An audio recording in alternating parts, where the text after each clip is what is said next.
everyone. I'm Baird, the General Manager of Missoula Community Access Television, inviting you to Missoula Live, at least it is anyway, on this Monday, October 21st. And the weather is really great, and it's supposed to be great all week, at least until Friday. I just have a few MCAT things to tell you about. MCAT is open to the public. We offer channel time, equipment, and training to anyone in town that wants to make a show.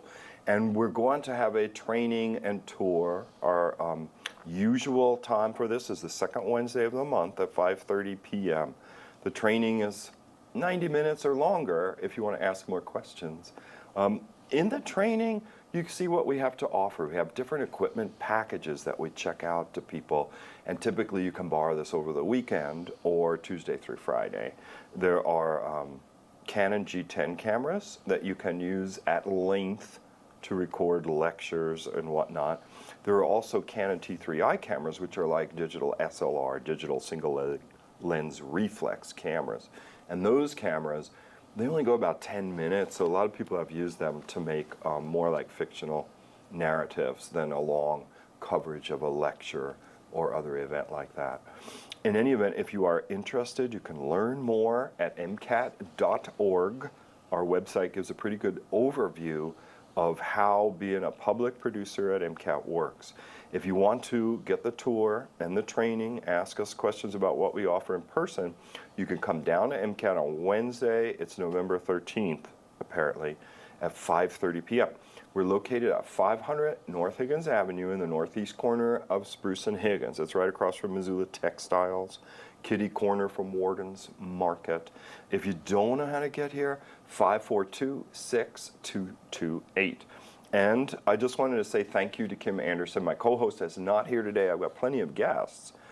Kim worked really hard on the Montana Festival of the Book, which just concluded last weekend, to a record-breaking attendance. Apparently, like Sherman Alexie's lecture, reading, performance at the Wilma Building stretched the crowds like right around the corner for the first time in a number of years. So anyway, congratulations to Kim. She'll be with me in 2 weeks' time when Missoula Live gets live again on November the 4th. And then finally, I'm going to introduce you to a PSA I made recently with the help of Scott and Josh here at MCAT. It's an open invitation to anyone that wants to come to MCAT, play the piano, and be recorded using our green screen or curtains. The green screen offers you an opportunity to bring the background you'd like to be seen playing the piano in. And this invitation is also extended to friends of yours that may play the guitar or the violin or the flute or something that reasonably accompanies the saw, the singing saw that accompanies the piano. So Scott has got the PSA back there. He's going to play it for you. It's about 3 minutes long. We'll do a cut-down version, I guess, soon. But we'll be right back. Hatton Littman is here from Missoula County Public Schools, and we're going to talk about a comprehensive long-range facility planning process wherein your voice about the direction of the school system is wanted. So here you go with your invitation to play piano at MCAT.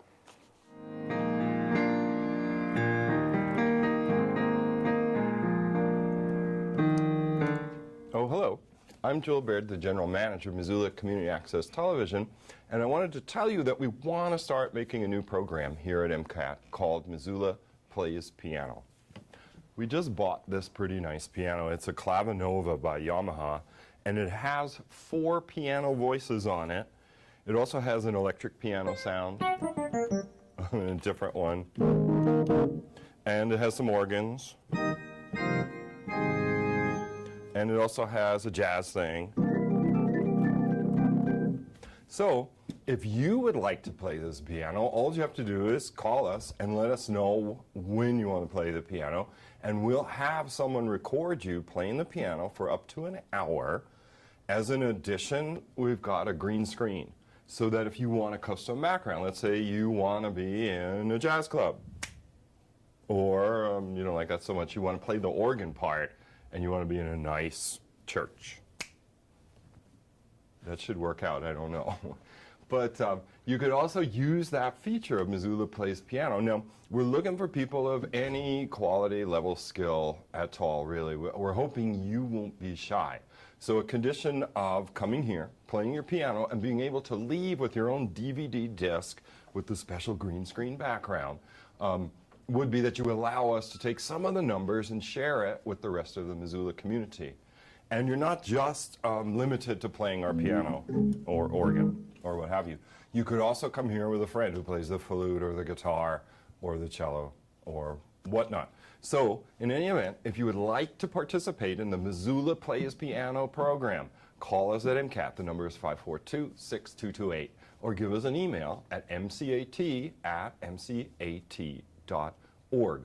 We could record your show in the afternoon or the evening. If you want to bring in a child that you know or someone under the age of 18, you'd probably have to sign the program contract for them. And if you are under the age of 18, like a teenager, what have you, you can participate, but you need an adult guardian signature to give a release. So anyway, Missoula, there you have it, an invitation to come to MCAT, downtown Missoula, and play the piano for our show, Missoula Plays Piano. For MCAT, I'm Joel Baird. Thanks for thinking about it, and thanks for passing it along to someone you know who likes to play the piano.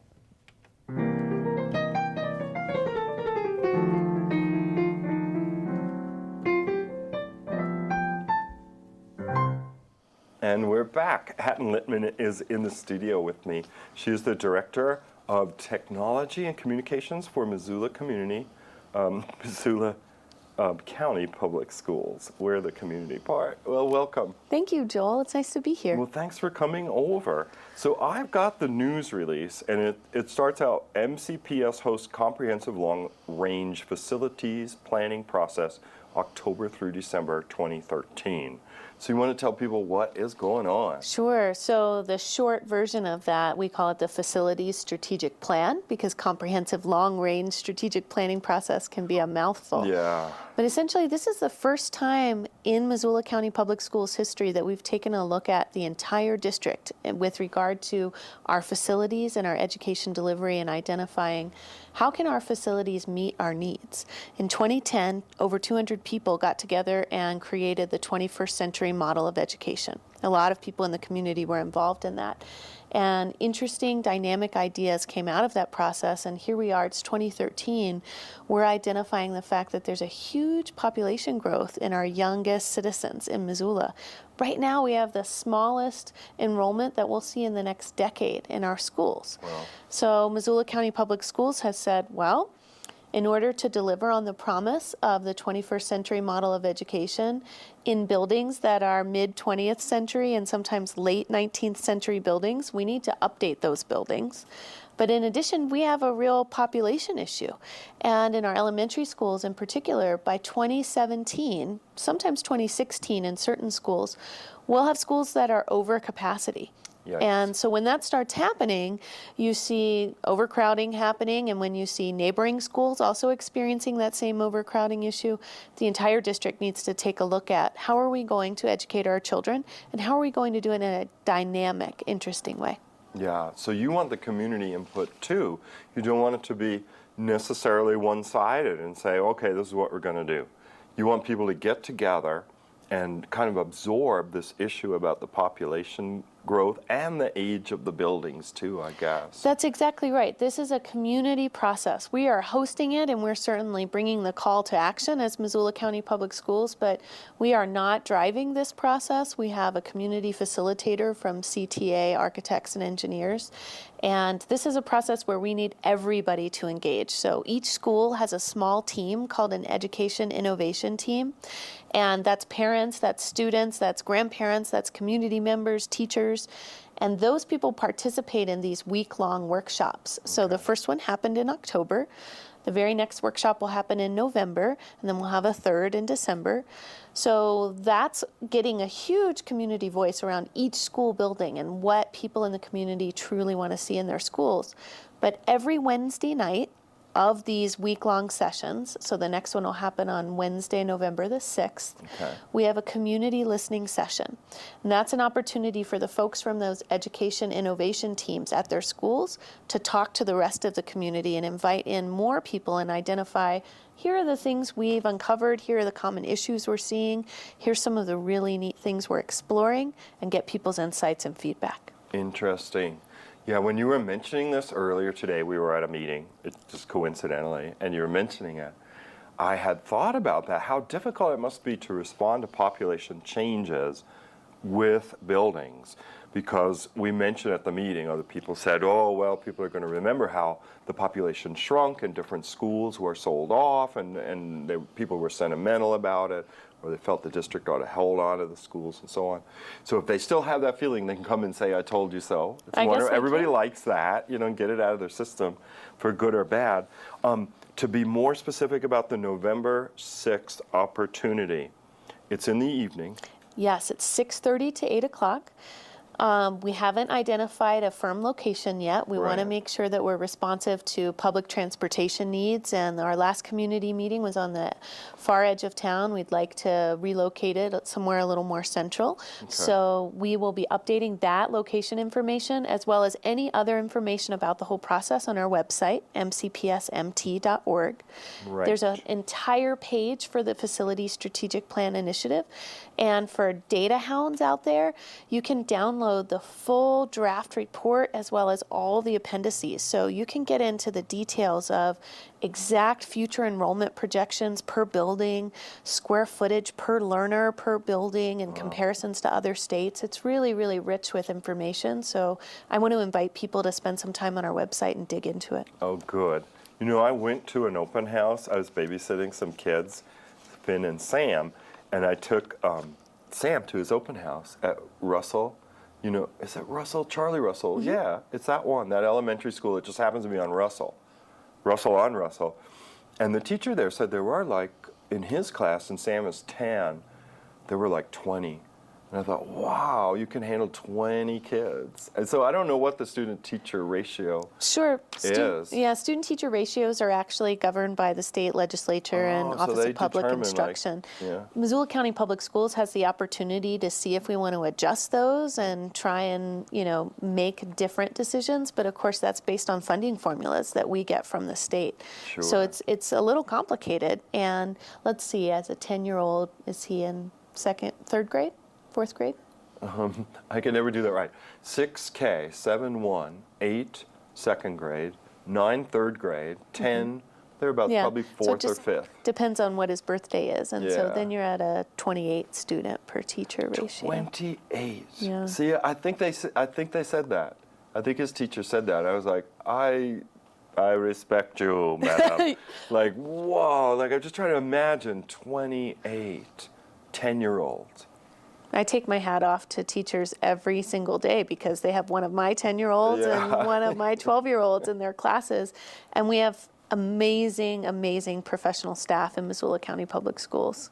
Yeah. This is a great opportunity to deliver buildings that can help them take students even farther. And the input you're looking for, so people say, well, what am I to do? I'll go for this meeting, but the people are invited to say, well, think about this issue and bring solutions or bring ideas or come to learn a little bit and provide some input. Absolutely. Oh, and Scott put the website up that we referenced. Thank you. Absolutely. So the input we're looking for, I should identify first that what we want to do is share with the community on these community listening sessions what the workshops have entailed so that people feel like they're brought up to date around some of the issues that have been uncovered or some of the opportunities we're exploring. So the first sessions in October, those teams at each school spent time scoring their buildings based on the site plan, the facility itself, and what their education delivery looks like. What do we want to improve? What are our hopes and dreams? What are our goals? So our intention at these evening sessions is to share that content so people from the community can hear, oh, this is what people on my school's team talked about. And then to allow folks to interact with that information and say, well, I have additional input. Did you consider this or did you consider that? Or I'm in favor of this approach versus this approach. And it's really important to note that at the end of this process, October, November, and December, we will have a steering committee. We do have a steering committee that will present the Board of Education, the Board of Trustees, with recommendations. Those will be recommendations that are, from all of this community input, but the board will still have to make decisions based on those recommendations. So then there'll still be a public board process around all of the decisions. Sure. But if people want to get a word in early, and if they want to learn what's going on, here's a great opportunity. Absolutely. This is that time when you can say, oh my gosh, I had no idea people were talking about some change for a school in my neighborhood. We are, and you can be a part of that. And you can come to the community listening session. You can educate yourself beforehand by looking at the documents that are on the web, or you can come that night. I don't want people to feel like, nutshell. They don't have to prepare. They can just get it in a nutshell. Absolutely. Absorb, interact, react. Engage. Engage, I like that. That's not bad. Well, Hatton, thanks so much for coming by, for waiting to come out here, too, because you were working away in the other room. And please feel free to come back, too. Oh, thank you. It's my pleasure. And we will continue to provide more information via MCAT and hopefully give some more opportunities for discussion. Great. Well, I understand that next, Mary Ellen Stubb is here from the Missoula Cemetery, because their Stories and Stones is coming up. It's really a wonderful tradition where people in town bring to you historic figures that are buried at the Missoula Cemetery. So if you're in a Halloween mood that way, stay with us. We'll be right back after this. Come on, guys.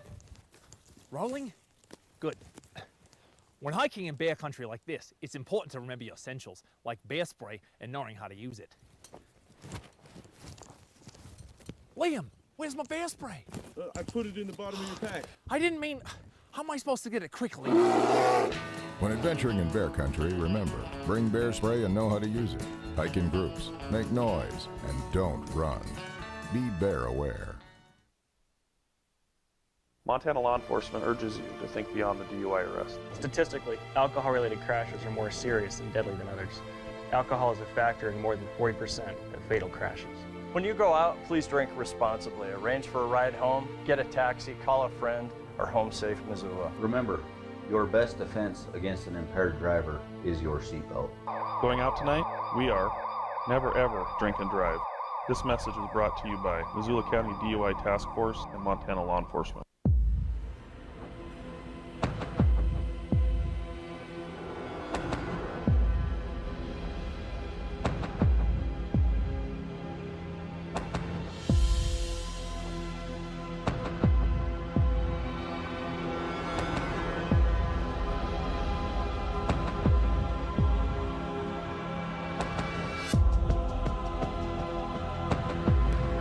We're back with Mary Ellen Stubbs at Jenny Pack. Thank you guys so much for coming over to talk about the Stories and Stones presentation for 2013. You're welcome. Do you want to give, I tried, in the preview to tell people what the event is about. You want to take a stab at it, because you lived it. This is the 11th year that Missoula City Cemetery is presenting Stories and Stones. Yeah. And this is where we try to bring history to life.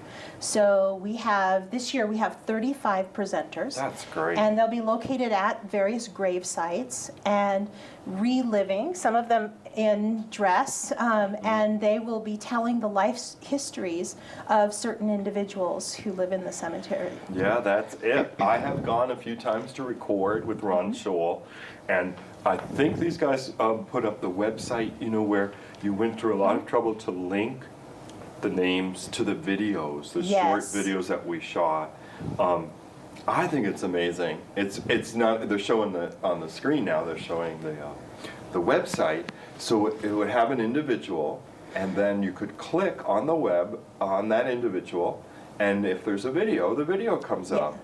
And there's so many interesting stories that give an idea of what this town, which I guess compared to Eastern and Middle American towns, is not so very old, right?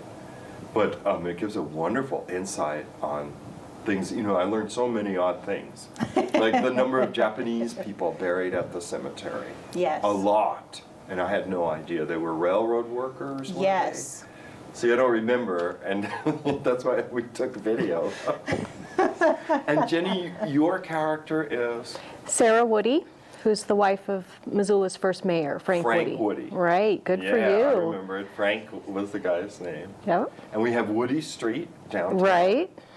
That's And correct. so you're going to tell a bit of Sarah's story. I do. I tell Sarah's story, and I have an hour's worth of material, and I'm only allowed 15 minutes. Oh, that's So this year I'm just going to do a overview of her whole life. But she had a really interesting life.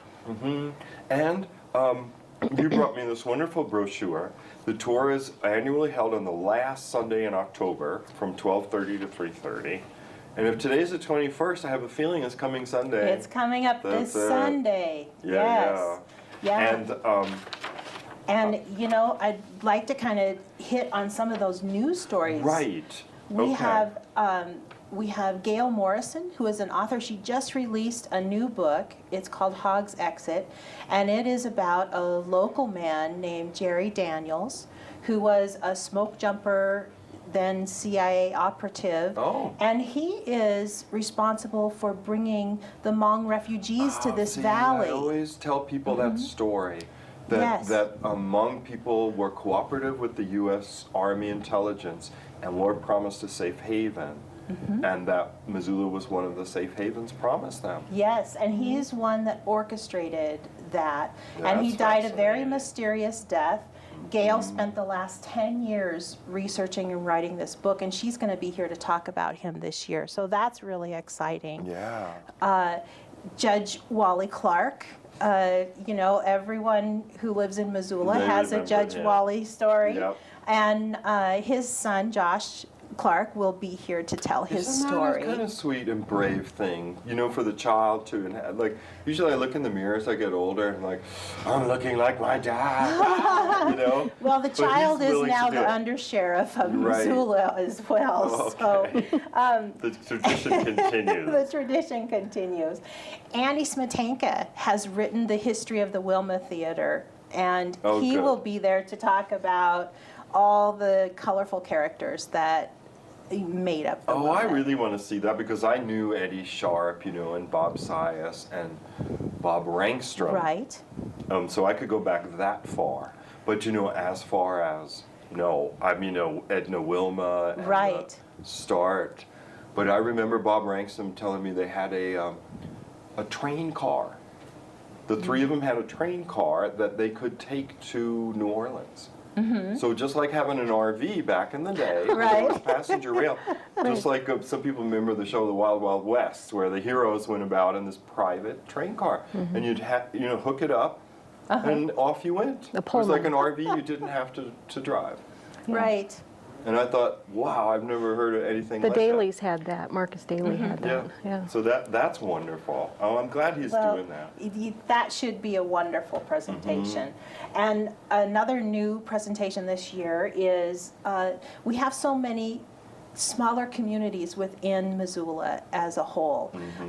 This year we'll have the Greeks, the Norwegians, and the Jewish communities represented, Oh, I see giving that. their histories of what brought those families to Missoula, those familiar names that we know, and what traditions continue today to bond those various smaller Oh, that's a communities great within idea. Missoula. There will also be a special presentation of a monument dedication from the Garnet Preservation Association. Frank Davey, who actually owned Garnet at the time of his death, was buried as a pauper in our cemetery. No He had kidding. no money. He owned a town and had no Right. money. Isn't that the way of the West? And so the Preservation Association raised funds, and they put a wonderful monument on his grave, and they'll be dedicating that at noon, Oh, that's right really prior great. to our tour. And So- I can attest for the folks at home that it is a really wonderful and fun afternoon. I mean, there is music, there is food, Yes. there's warm beverages. I mean, and I think we're going to have great weather. I was just saying on the Yes. show that here it is, Monday, October 21st. We're promised a stalled high, what do we call it, pressure through the week. But it's really great to go out there. Everyone is it's almost like an Easter egg hunt of people, because you're out in sort of this peaceful wooded area, and then you come across someone, and not only are they there like, wow, they have a story to tell. of something you never heard before. I think last year or the year before, I did record Donna Sievertson and the Japanese railroad workers, and someone was a physician, and I learned about a gunfight over sheep territory that was held out where the big cow is on Highway 200. And so, I mean, it puts the town a little more in context. You see your friends and neighbors hanging out. Lots of people go. So it's not an eccentric thing to do, even though it seems a little eccentric, you know, that people are dressing up and so on. There will be a large crowd with the weather being a nice crisp fall day. We're expecting a very large crowd. So we always advise people to come early. They'll want to take a look at their guidebook. Yes. And pick and choose the stories that interest them, because There's so there many. is no way they can go see all of them Because on they one have- given day. If they could come at noon and see the Garnett dedication if they would Yes. like, and the program will last to about 3:30. You probably have a little stragglers, you know, the story's not over, but that's the target area. And then people should be prepared to park a little off-site. I mean, it was so popular that you had the parking, you know, running a little to the east. Yes. And I know some had parked along that road, which they needn't do. They could park just inside to the Right. east. And that road is, what is the name of the road in front of the? Cemetery. Well, it actually has 4 names. Yeah. But Cemetery Road, right in front of, Yes. runs in front of the cemetery. And there's a map. Well, let's give people a contact point. If they're lost, they can go to the website if they want to know where, you know, where to go, or they can give you a call, 552-6070. Yes. I guess they're telling me I better go because I'm a half hour into the show. But thank you so much for coming by, and Jennifer wearing that wonderful outfit. Thank I hope you. it gives people at home an idea of the care that is going into this. It's like a production. It's like going to a theater production, but it's outside. And it's hours and hours of research. Yeah, that's right. And there's science behind it, and it relates to where you live. Oh, and before we go, we have to mention that there is all this documentation that you can obtain there as well. Yes. So once again, it is this Sunday. The date is the October 27th, 27th. 12:30 to 3:30 at Right. Missoula City Cemetery. And call for directions 552-6070. We'll be right back. We've got more guests on today's Missoula Live. Thanks for joining us.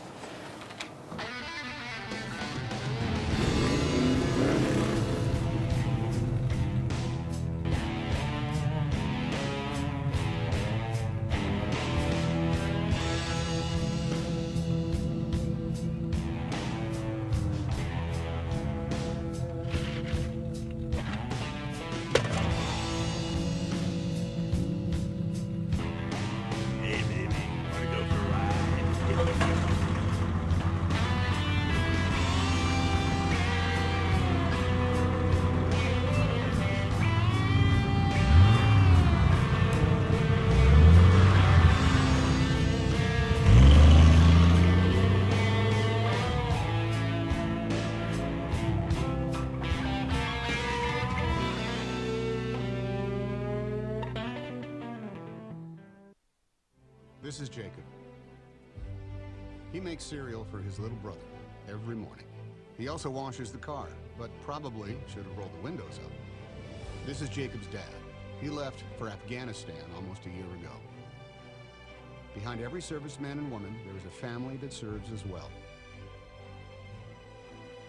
Now it's our turn. Thanks for holding down the fort, Jacob.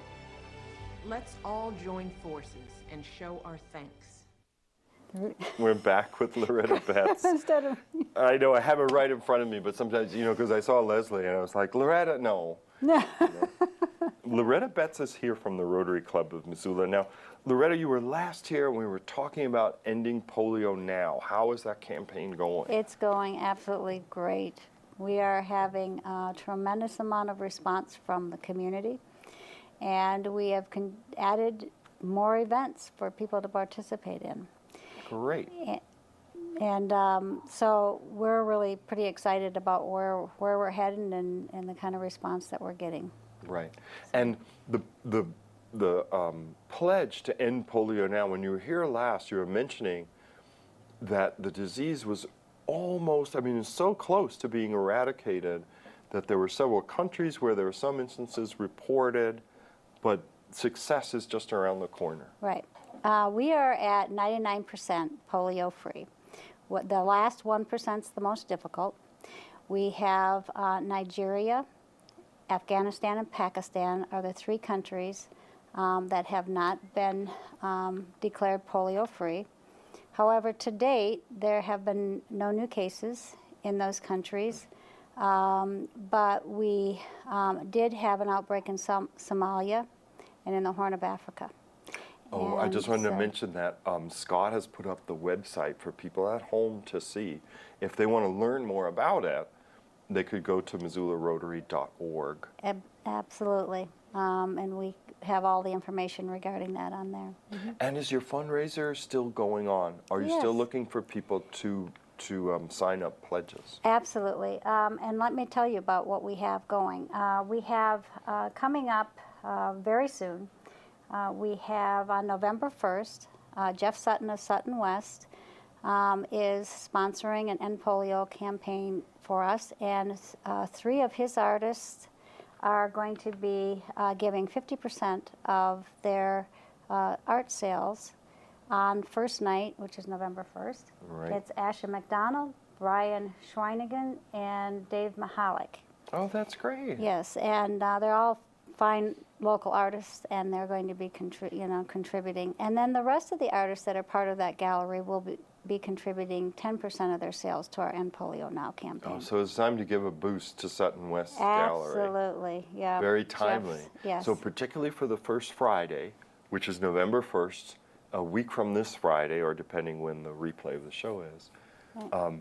And that typically is 5 p.m. to 8 p.m.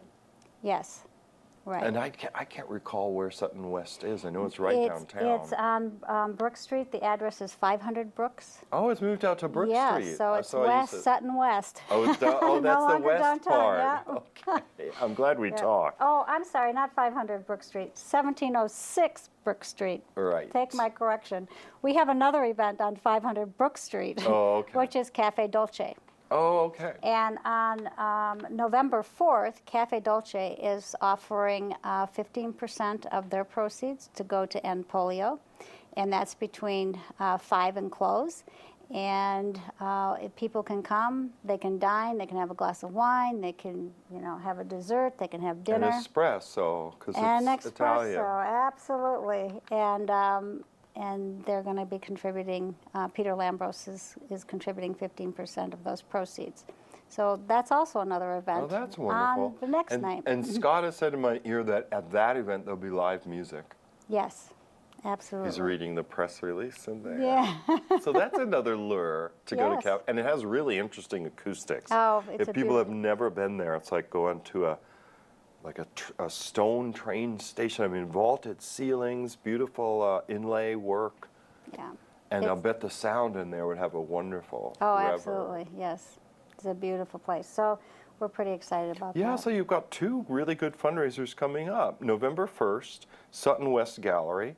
The main artists, they're contributing all of the proceeds? 50% of their sales. Okay, so they get half, Right. 50% of their sales. And then at November 4th, at 500 Brooks, the other being at 1706 Brooks, Right, sorry. is Cafe Dolce Yeah. fundraiser. They're donating 15% of the night's Right. proceeds. And then we have a third one Okay. to share with you, and that is on November 12th.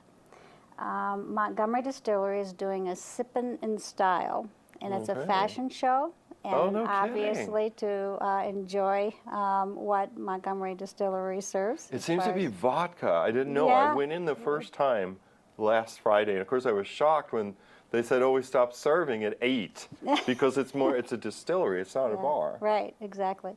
So it's Laurel Creek and Montgomery Distillery that are hosting this event Okay. for us for End Polio, and all the That's proceeds will wonderful. go So to Laurel End Creek is Polio. putting together the fashion Yeah, show. mhm. Oh, that's really So, nice of them. Yeah, So you guys have a lot of pull and organization. right. And it's wonderful to see how the community has come on board. And if anyone is interested either in these events or just interested in donating to End Polio Now campaign, they can go to MissoulaRotary.org. And there is a link that can purchase tickets for the style show or donate to End Polio. All the information is right there on our website. Great. Loretta, thank you so Yeah. much for coming by again. Well- And you've really been working. Remember, I saw you last. You were at this show, and then you went over to City Council to give Yes. a presentation. Yes, and that went very well. Yeah. Very nice. Mm-hmm. And so I think you're going to get to the end of this really noble goal of ending polio now. Absolutely. Yep. We'll come back and give us the progress report. Oh, we will. Be glad to. So. Thank you. And stay where you are. Dean Peterson is here, and he's going to talk about a chorale concert right after this.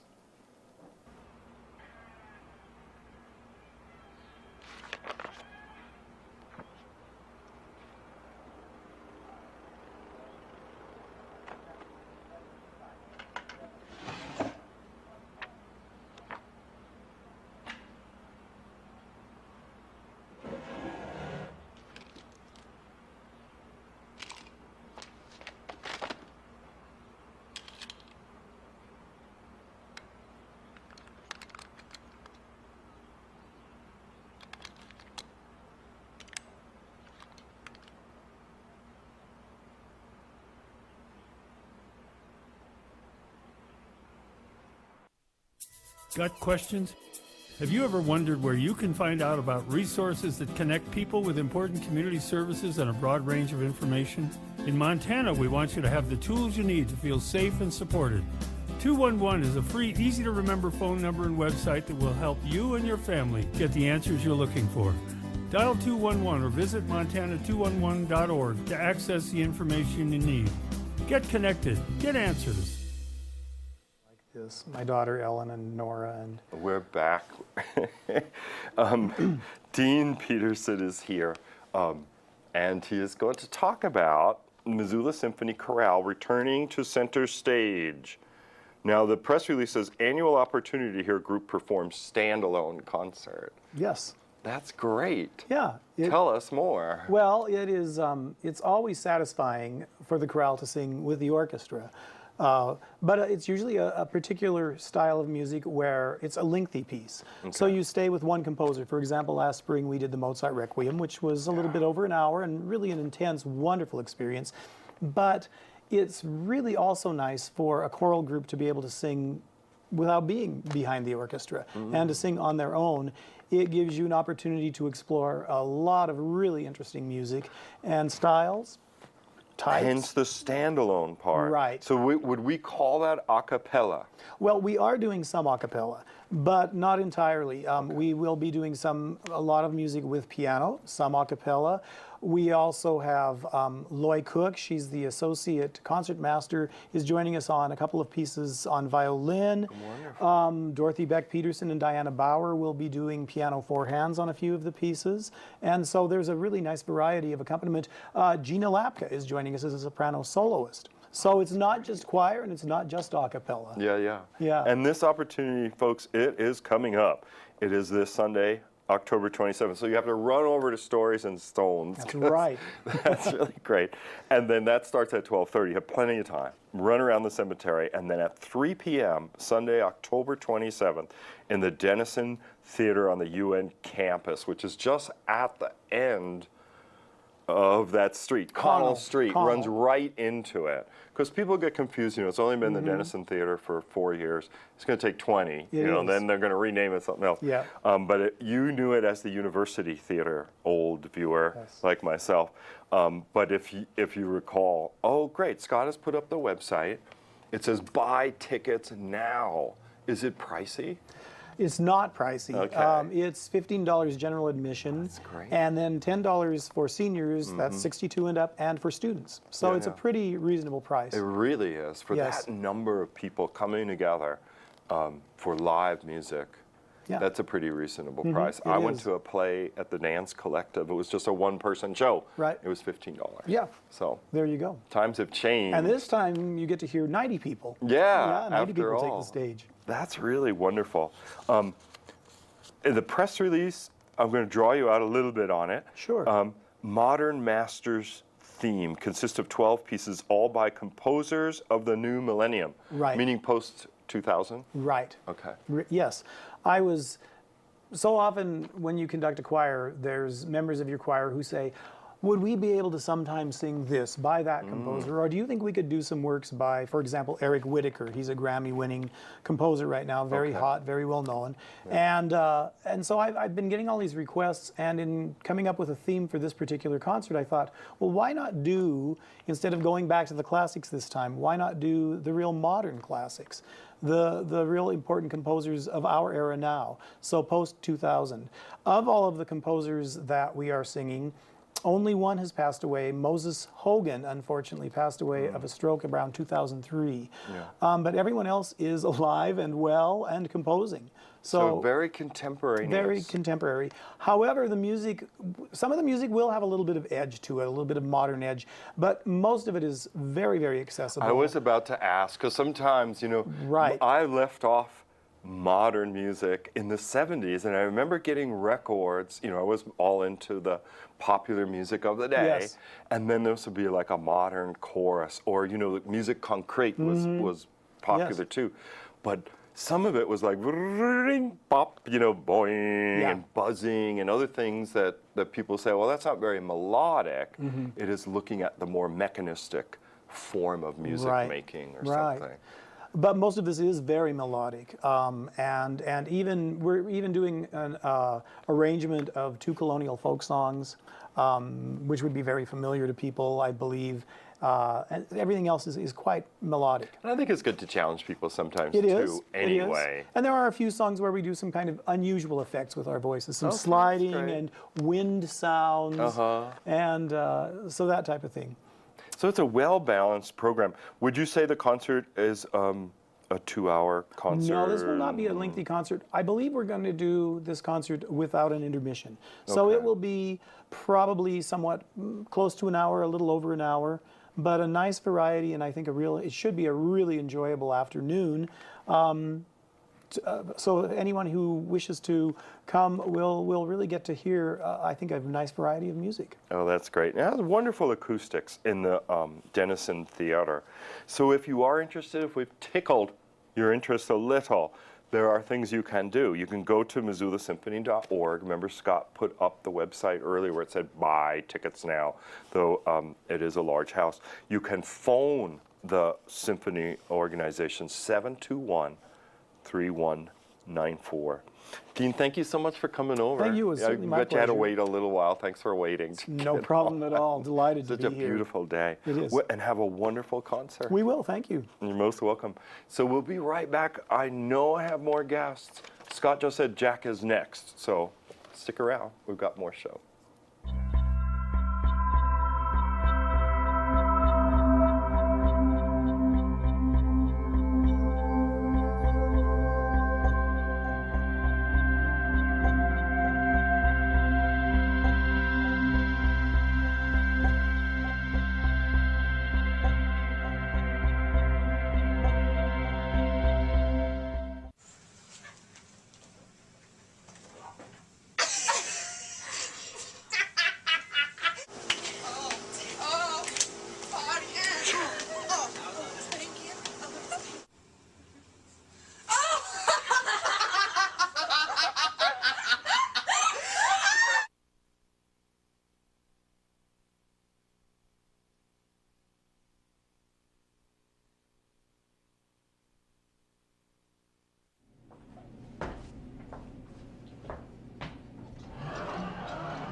And we're back with Jack Shiflett of the National Association for the Mentally Ill. Thank you for coming over, Jack. You're welcome, Joel. Thanks for letting me come over. I am familiar with NAMI. There used to be a wonderful calendar made locally, you know, by NAMI. Peter Fletcher. Not Peter Fletcher. Well, it'll come to me as we talk. Peter Karinsky, possibly. Thank you. You're welcome. Peter Karinsky. Because Peter lives right around the corner from me, so I see him all the time when I go to the grocery store. He's a tremendous artist. He's an amazing artist. Yeah. So This is the Missoula chapter of the national organization, right? Correct. NAMI is a nationwide organization, and it's got chapters in, I think, every state at this point. Right. The NAMI state chapter is located in Helena, and then there are affiliates around the state, including here in Missoula. And I know here in Missoula we've been in operation since 1982, which was long before I came to Missoula, but... That's a year before I came to Missoula. Okay, so 30 years. It's been going on 30 years. And it really has to. Could you explain to people some of the activities of NAMI, some of the goals of the organization? Right. The primary goal of NAMI is to reduce stigma around the issue of mental illness, to educate people about the reality of mental illness, about the possibility for recovery, just to provide information. They have a number of education programs. And NAMI also, both at the national and state level, does some lobbying and advocating for legislation and for funding for mental health centers and drop-in centers and things that benefit the mentally ill. Yeah, and I think anyone watching it could just do like an inventory of their brain, and then they'll be like, oh, I recognize I've got like these weird vibes about mental illness, because they just all do. Like, oh, that person was really weird or whatever. Like, the people check in themselves, like, this is about the size of acceptable human behavior. You know, if it's left to us in our worst and weakest ways, everybody fits in a thing like this big. And then anything out of it is weird and foreign. I have a friend in NAMI who uses the term normalocracy to describe that box that we're all supposed to fit in. And she says that her whole life has been a struggle against the normalocracy.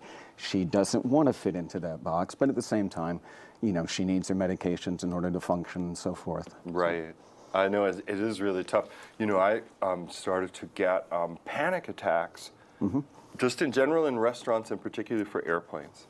And I found a really good therapist right in this building, but I would go in sneakily. Like, I could see it for myself. I'm like, oh, I'm going to get some therapy, but it had that stigma to it. You know, I could recognize it so clearly. And it's hard to explain why that stigma persists, Joel. There's been a lot of education about it, about mental illness. And it affects so many people. So many people have, if not an illness themselves, they've got somebody in their family who's been afflicted by mental illness, or a friend, or someone that they work with. And as there's greater recognition of that, we're hoping that the stigma will begin to lessen, but it's still hard to overcome. Yeah. Now, is there a specific event coming up? Yes, there is. I thought there was a reason you called. Thank you for asking. The Montana State Conference on Mental Illness is coming up later this week, beginning Wednesday. It's being held here in Missoula at the Holiday Inn downtown. Wednesday's mostly just for registration, and there's an art show that we do every year. People contribute their various artwork, and then there are judges and prizes that are awarded and so forth. So that takes place Wednesday evening. They're also screening the film Silver Linings Playbook. Oh, that's a great movie. It is. It is. Bradley Cooper's terrific. And Robert De Niro. So. Oh, that's wonderful. Yeah, so that's Wednesday evening, and then the conference, the main part of the conference is Thursday and Friday, beginning at 9 o'clock both mornings, with keynote speakers coming in from out of town, a lot of breakout sessions and smaller workshops throughout both days, 9 to 5 on Thursday, 9 to 3, I think, on Friday. Scott's put a thing on the screen from the web. Montana Conference on Mental Illness coming to Missoula. Okay. Is that from the NAMI website? It's small, I can't really tell. Indeed. Oh, it is? It probably Good. is. And is it, do you know the address? Because I just can't read it. I don't have the address, but again, it's the Holiday Inn downtown. It's located pretty much behind the library. I was thinking of the web address. Oh, the web address. Oh, I'm sorry. The web address up there.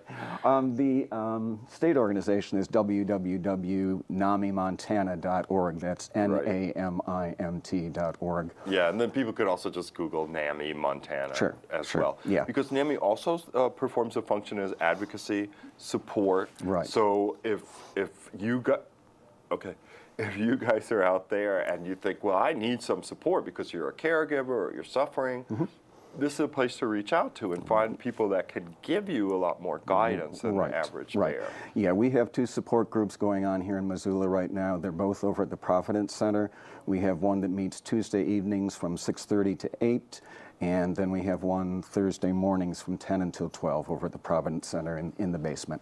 And again, those have been going on for a long time, and they're open to anyone who wants to attend. If you have a mental illness yourself, or if you know someone or someone in your family, they are great for providing support and information and directing you to community resources. All right, Jack, I hate to give you the bum's rush, but I guess I'm like now, as usual, I'm running out of time near the end of my show. And their book sales for Fort Missoula. That's fine. I hope we got any important information. Thank you for coming and waiting to get on. And, you know, if in the future you have anything you want to share, please come back. Okay.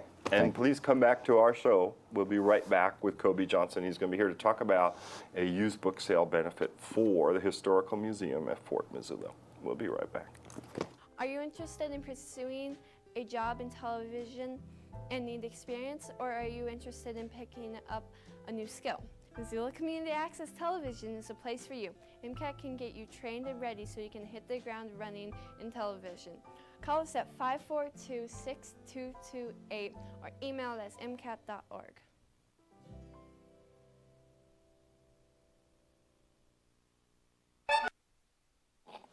The real name is Coburn. We're back with Kobe Johnson. She is here to talk about a book sale that's going on to benefit the Historical Museum at Fort Missoula. Kobe, welcome. Well, thank you. It's nice to be here. I've got a press release, but you probably know all about it. Well, I know something about it, yes. The Friends of the Historical Museum have run a book sale now for 4 years, and this is our annual book sale. It's coming up. It's one of our 3 major fundraisers for the museum. It will be November 7th through the 10th at Heritage Hall out at Fort Missoula. Right. And we are still looking for books, and we are, I would love to find some more volunteers. Oh, no kidding. Okay. So people, you heard it, this book sale is one of 3 of the main fundraisers for the Historical Museum of Fort Missoula. Would the volunteers work the sale? They would work the sale, and they would work setup for the sale. Right. We have, at the moment, 10,000 plus books that we have to move from one building to another out at Fort Missoula. Move them from the post headquarters building to the Heritage Hall. It's a short move, but it's a big move. Oh yeah, with 10,000, you need some strong backs out there. Yes, we need some strong backs. I'd like some young people, if that would be at all possible. They can call me at 543-3303 if they would like to volunteer. That will be on November 4th. It is a Monday, which has made it difficult for us to find a lot of young folks. The proceeds from the sale go to support programs, our educational programs in particular. We get 2,000 school kids through every year. You guys do a lot of work with school kids. Well, I think Big Sky Kids needs to just cross over South Avenue and come help us. That would be really nice. If you guys are watching, or if you've got a child who's at Big Sky High School, send them over to Fort Missoula. To help move those boxes that we have. And then also this year, the money that we raise will also be going to support our new semi-permanent 2-year exhibit that will be going up in April, and it is celebrating the 150th anniversary of Missoula. Oh my gosh. How time goes by, 1883.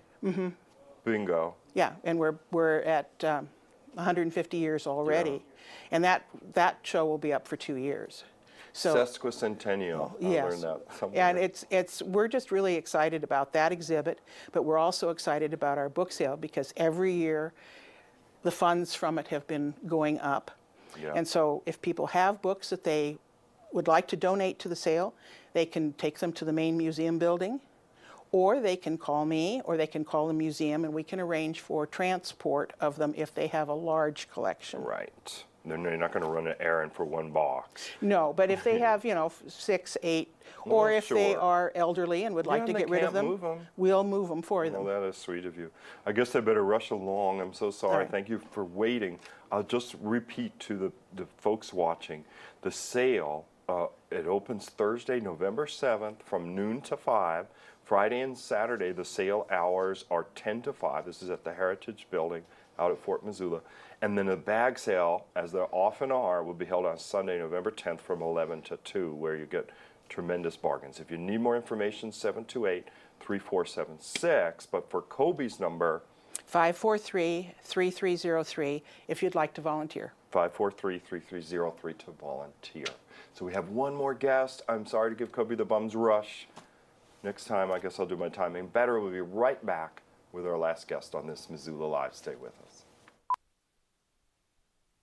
Okay, so we drowned the fire, stirred it, drowned it again, and now just feel if it's cold. Yeah. Cool.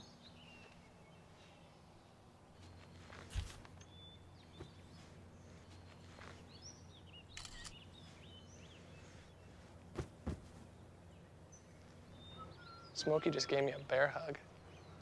I know. I already posted it.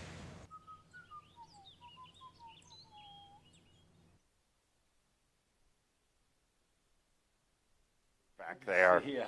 Okay, I'm back with Bob Clark. He's here representing the Sierra Club. Bob, welcome. Thank you. I'm sorry you're getting the last 2 minutes. Go. Oh, well, I appreciate being on the show. And we are doing an event here in Missoula. It's a people's hearing on climate action. Right. The EPA has released sort of limits proposals for carbon pollution for power plants, and we think that's a good thing. So they're holding a public hearing somewhere around the country that they haven't announced yet. We know Isn't that that it amazing? we know it won't be in Missoula, so we're holding our own public hearing so that Missoulians and people in Western Montana have the opportunity to come out and support the EPA's proposal to reduce carbon pollution, which leads to climate change. And people are invited to come and express their voices. If they don't hear from the people, they assume everything's just great, right? Yes, and it is an official public comment period. So we are in a 60-day comment period. It's part of the public participation process. And I think it's really important that people from Montana let the EPA know that reducing carbon pollution will help address climate change, which is a very serious issue facing us. Oh, yeah. And I know that, from people working around MCAT, MELT, for instance, is Missoula Elders for More Livable Tomorrow, very concerned about coal resources in our coal resource state. Where are they going? How are they being used? How long are those trains going to be that go through town, even on that element? Oh, Scott says we have 2 minutes. I want to make sure people know where to go. Okay, sure. The event is Wednesday, October 23rd. Right. It's in the evening at 7 p.m. It's going to be held at the University of Montana at the UC Theater. So the University Center Theater, it's up there on the 3rd floor. Elevator Elevator, of course. accessible. Yes. So that'll be at 7 p.m. Wednesday, October 23rd. 2 days from now, people. Great opportunity to comment by writing. We'll have opportunity for postcards and letters. We'll also have verbal comments that people can give from the podium. We'll be taping that. We'll have some food and some beverages and a little bit of music. Right. And I always say, for university events after school is over, don't worry about parking. It's not enforced then. So people can drive right, if they have to come by auto and whatnot, they can drive right up to the university center and park without paying a fee or worrying that they're going to get a ticket after class. Very true. Mm-hmm. And you said your boy is going to record. Yes, That's totally cool. He's going to be taping the show or the verbal comment, Right. And then we'll be using that to be able to get that to the EPA as part of their official comment period. And we also want to be able to, have the speakers be heard in other venues as well that are going to take their time to speak at the event. So I'm looking forward to it, and he's an up-and-coming photographer and videographer. Great. So yeah. Bob, thank you so much for waiting to come out and tell people about the event. And feel free to come back any old time, too. I guess we got to go, folks. We've kind of run out of time. So, in closing, I would say, as I often say, if you know of someone or group, you want to see them on this program, call us at MCAT. We're always looking for new guests, new information to share with the community. The number here at MCAT is 542-6228. For MCAT, I'm Joel Baird. Thanks for joining us. We'll see you next time.